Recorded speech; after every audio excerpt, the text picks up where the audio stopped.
अस्सलामुअलैकुम रहमतुल्लाह।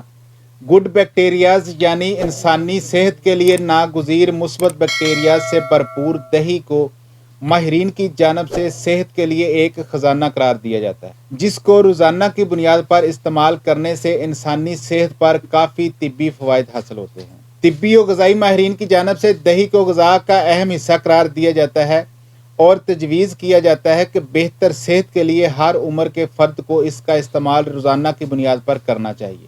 दही सदियों से इस्तेमाल की जाने वाली ग़ज़ा है, जिसका शुमार सुपर फूड में भी किया जाता है और इसे एक मुकम्मल ग़ज़ा का दर्जा हासिल है। इसीलिए काफ़ी मुस्लिम ममालिक में रमज़ान के दौरान दही सहरी और अफ्तार के दौरान लगने वाले दस्तरखान का एक अहम हिस्सा होती है। दही में चिकनाई और कैलोरीज इंतहाई कम मिकदार में पाई जाती है। एक कप दही में सिर्फ 120 कैलोरीज होती हैं। दही में दीगर ज़रूरी ग़िज़ाई अज्जा जैसे कि प्रोटीन भी पाया जाता है, जिसे इंसानी पट्ठों की नशोनुमा के लिए इंतहाई मुफीद करार दिया जाता है। दही की 100 ग्राम मिकदार में हज़ारों गुड बैक्टीरियाज के साथ 59 कैलोरीज, 0.4% ग्राम fat, 5 milligram cholesterol, 36 milligram sodium, 141 milligram potassium, 3.2 gram sodium, 11% calcium, 13% cobalamin, 5% vitamin B6 और 2% मैग्नीशियम पाया जाता है। दही की ठंडी तसीर होने के सबब इसका इस्तेमाल गर्मियों के दौरान बढ़ जाता है।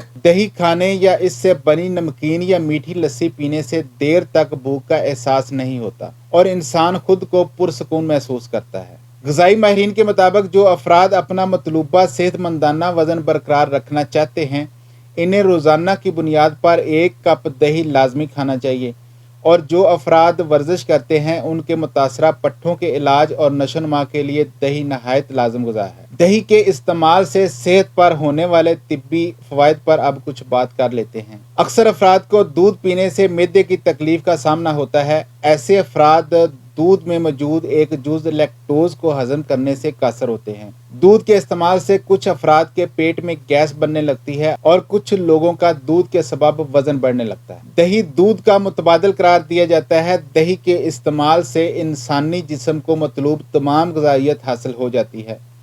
अमराज़े क़ल्ब में मुब्तला अफराद के लिए दही बेहतरीन ग़िज़ा है। दिल की सेहत के लिए दही का इस्तेमाल बेहद मुफीद है। इसीलिए ग़िज़ाई माहिरीन की जानब से इसे खुसूसन दिल के आर्ज़े में मुब्तला मरीज़ों को तजवीज़ किया जाता है। दही जिस्म में कोलेस्ट्रॉल लेवल मुतवाज़न सतह पर लाता है, हाइपरटेंशन और हाई ब्लड प्रेशर जैसे अमराज से भी बचाता है। दही में मौजूद ज़रूरी ग़िज़ाई अज्जा आसानी से हज़म होकर जिस्म में जज़ब हो जाते हैं। दही दीगर ग़िज़ाओं को भी आसानी से हज़म होने में मदद देता है। दही जिस्म में pH बैलेंस पर बरकरार रखता है और तेज़ाबियत से भी बचाता है। कैल्शियम और फास्फोरस हड्डियों और दांतों के लिए बेहद ज़रूरी हैं। दही में वाफर मिकदार में मौजूद कैल्शियम और फास्फोरस हड्डियों और दांतों को मजबूत बनाता है। दही का मुस्तकिल इस्तेमाल ऑस्टियोपोरोसिस और गैंठिया जैसे अमराज के खतरात को भी कम करता है। रमज़ान के दौरान तवानाई की इंतहाई ज़रूरत होती है। इसी दौरान दही के इस्तेमाल से इंसानी जिस्म में क़ुव्वत मुदाफ़त का निज़ाम मजबूत होता है। दही कई किस्म की बीमारियों को होने से रोकता है। ग़िज़ाई माहिरीन की जानब से रमज़ान में दही का इस्तेमाल सहर व अफ्तार के दौरान लाजमी करार दिया जाता है। रमज़ान के अलावा भी दही को अपने खाने का हिस्सा बनाएं। सुबह खाली पेट खाएं या नाश्ते के बाद। अगर सादा दही पसंद नहीं तो इसमें कोई शरबत डाल लें, मौसमी फल डाल लें, लेकिन दही को खाएं ज़रूर। इसके अलावा पुदीने की चटनी को दही में मिक्स करके भी खा सकते हैं। ये मज़ेदार भी होती है और हाजमे के लिए बहुत फ़ायदेमंद भी है। तो उम्मीद है इस वीडियो को देखने के बाद आप दही को अपनी ग़िज़ा में लाजमी शामिल करेंगे। अपना बहुत सारा ख्याल रखिएगा, अपने इस चैनल का भी। अल्लाह हाफिज़।